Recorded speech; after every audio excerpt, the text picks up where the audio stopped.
हमारे यहाँ मंदिर इसलिए नहीं बनाए थे कि तुम जाके केवल लोटा भर पानी चढ़ा के आओ। अरे मंदिर इसलिए बनाए थे कि वहां जाके, मंदिर अपने आप में यूनिवर्सिटी है, मंदिर अपने आप में एक शिक्षा का केंद्र है। उदाहरण से समझो, भगवान शिव, चलो बताओ, जब भरी सभा में दक्ष प्रजापति ने शिव को अपमानित किया, शिव को गालियां दी, तो क्या शंकर जी ने उत्तर दिया? क्या किया शंकर जी ने? चुप रहे। क्या आपको कोई गाली दे दो चार तो चुप रह पाते हो? क्यों? फिर शिव की पूजा का मतलब क्या हुआ? शिव के आदर्शों पर तो चले ही नहीं। अपमान, शंकर जी ने जहर पिया, समुद्र का मंथन का क्या निकला? विष। कौन पिया? देवता डर गए, हम नहीं पिएंगे। कौन पिया? शिव। समाज के जहर को किसने पिया? शिव ने। हलाहल जहर को।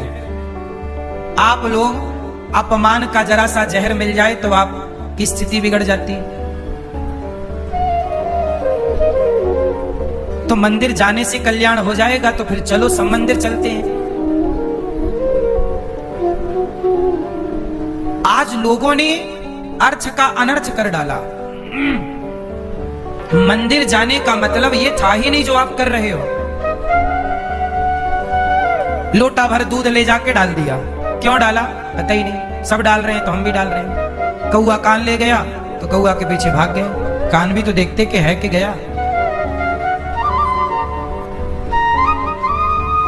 शिव जी का मंदिर क्या सिखाता? शिव जी के मंदिर में शिव पार्वती हैं। शंकर जी का ऐसा एक मंदिर बताओ जहां पार्वती ना हो। एक मंदिर बता दो आप। हर मंदिर में शिव पार्वती हैं जोड़े से। बोलो हाँ। आप बताइए कि आप शिव के मंदिर में जाते हो, शिव जी तो युगों युगों से अपनी पत्नी के साथ रह रहे हैं, तुम 10-20 साल अपनी पत्नी के साथ नहीं रह पाते, तलाक ले लेते हो और तुम जा रहे हो शिव जी के मंदिर में। तुम्हारी गृहस्थी, पति पत्नी से तुम्हारा विवाद चल रहा है, तलाक हो गया तुम्हारा, और तुम बंद मंदिर जा रहे हो शंकर जी के। और शंकर जी सिखा रहे हैं कि देखो पत्नी के साथ मिलके रहो, पति के साथ मिलके रहो। सीखना कुछ नहीं है, बस जाना जाना है।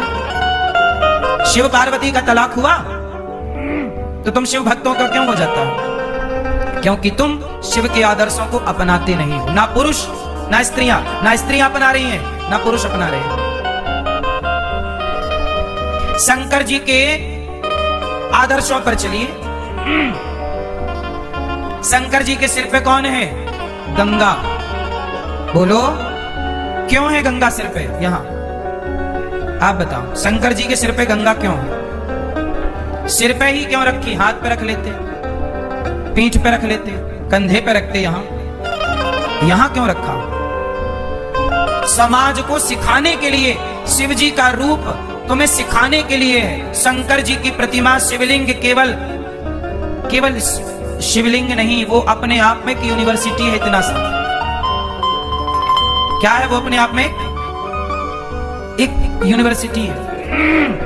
शंकर जी के सिर पे गंगा है। मानो शंकर जी कहते हैं परिस्थितियां कैसी भी हों पर सिर में गंगा रखो, मतलब गंगा ठंडी होती है। सिर हमेशा, दिमाग हमेशा ठंडा रखा करो। अब शिव जी का दिमाग तो ठंडा है। आप लोग अपना बताओ, आपका दिमाग क्या है? आपके दिमाग में हीटर चल रहा है, हीटर। हाँ या ना? और पूजा किसकी कर रहे हो? शंकर जी की। तुम भी लोटा भर जल रख लो, ठंडा रहे तुम्हारा दिमाग। तुम्हारा जरा भी ठंडा नहीं है। शंकर जी के गले में सांप है, सर्पों की माला। क्यों है? शंकर जी कहना चाहते हैं कि सांप जो है वो काल है। काल व्याल मुख ग्रास त्रास निर्णा सहित। सांप काल का स्वरूप है। सांप मिल जाए मतलब मृत्यु मिल गई। बोलो हाँ। तो सांप काल का स्वरूप है। शंकर जी काल को गले पे लटकाते हैं कि यार चिंता ना कर, तेरे हृदय में भगवान है तो काल तेरा कुछ ना बिगाड़ेगा। इसलिए वो कालों के काल महाकाल है। शंकर जी को भगवान पर इतना भरोसा कि भगवान राम उनके हृदय में रहते हैं और काल गले में लटका। जिसके हृदय में भगवान होंगे काल उसका कुछ ना बिगाड़ पाएगा। ये शिव जी का मैसेज है। पर कितने लोगों को ये मैसेज आया? कोई नहीं मैसेज ले रहा शिव जी का। जल जल जल, 1 लोटा 2 लोटा 4 लोटा जल भी चढ़ाओ, हम मना नहीं कर रहे हैं, पर शिव के आदर्शों पर नहीं चलोगे तो क्या होगा बताओ ना।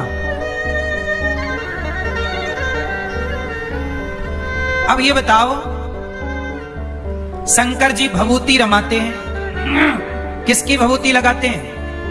मुर्दे की। चलो बताओ शंकर जी भभूति क्यों लगाते हैं? उत्तर दो मेरी मां।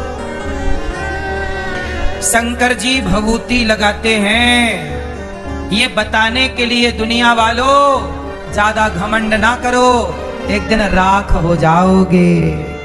इसलिए भभूति राख लगी है, फिर भी तुम समझ नहीं रहे हो। फिर भी आदमी शिव के मंदिर में खड़े होके घमंड कर रहा है।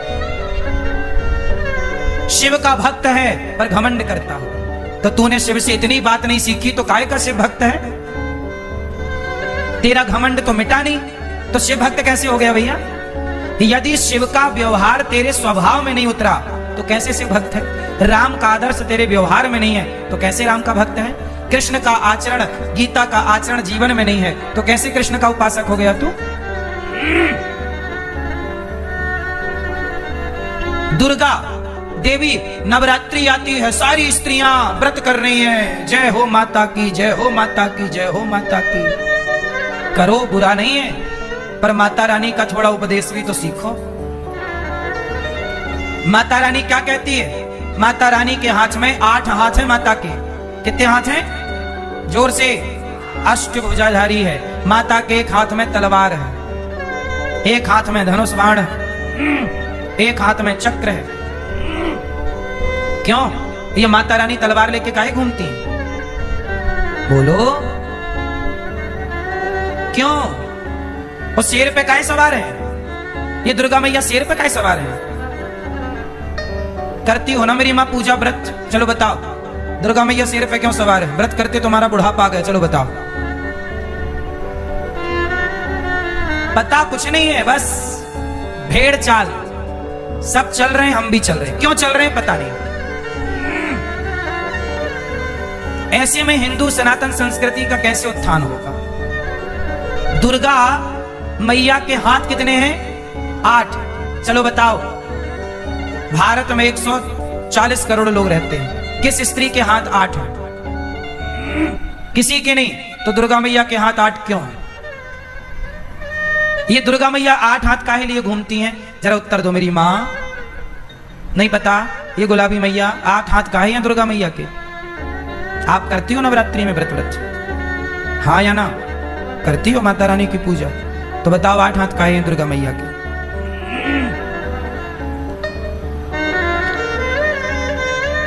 मैया क्या बोलती तू? 8 हाथ क्यों है? सुनो, दुर्गा मैया के 8 हाथ इसलिए हैं क्योंकि दुर्गा मैया के बेटे हैं 4। भगवान दुर्गा मैया के कितने बेटे हैं? वही जो हम कह चुके, फिर दोहराना पड़ेगा। दुर्गा मैया के 4 बेटे हैं, ब्राह्मण, क्षत्रिय, वैश्य, शूद्र। दुर्गा मैया बोली कि जिस दिन तुम चारों संगठित हो जाओगे तुम्हारे हाथ हो जाएंगे 8। 4 लोगों को खड़ा करो, कितने हाथ होते हैं? 8। दुर्गा मैया बोली जिस दिन तुम संगठित हो जाओगे उस दिन हाथ हो जाएंगे 8, और 8 हाथ हो जाएंगे तो जंगल का राजा शेर भी तुम्हारे वश में हो जाएगा। देखो मैंने वश में कर रखा है। तुम्हें कोई जीत नहीं सकता जब तुम संगठित हो जाओगे। तो अंग्रेज क्या जीतेंगे तुम्हें? मुगल क्या जीतेंगे तुम्हें? संगठित हो जाओ। लेकिन हमारे देश में दुर्गा की पूजा करने वाले लोग भी बिखरे हैं और पूजा कर रहे हैं दुर्गा की। दुर्गा मैया संगठन, दुर्गा मैया ये कहना चाहती हैं संगठित रहो। इतना सा मैसेज तुम्हारे पल्ले नहीं पड़ रहा है और पूजा कर रहे हो। तुम पूजा करते तो रहे। नवरात्रि तो तब भी थी जब 700 साल देश गुलाम था, तब भी तो नवरात्रियां थी। और जिस दिन संगठित हो गए अंग्रेज मुगल भाग गए कि नहीं? तो दुर्गा मैया की पूजा करते हो पर सीखते कुछ नहीं हो, तो करते रहो पूजा फिर।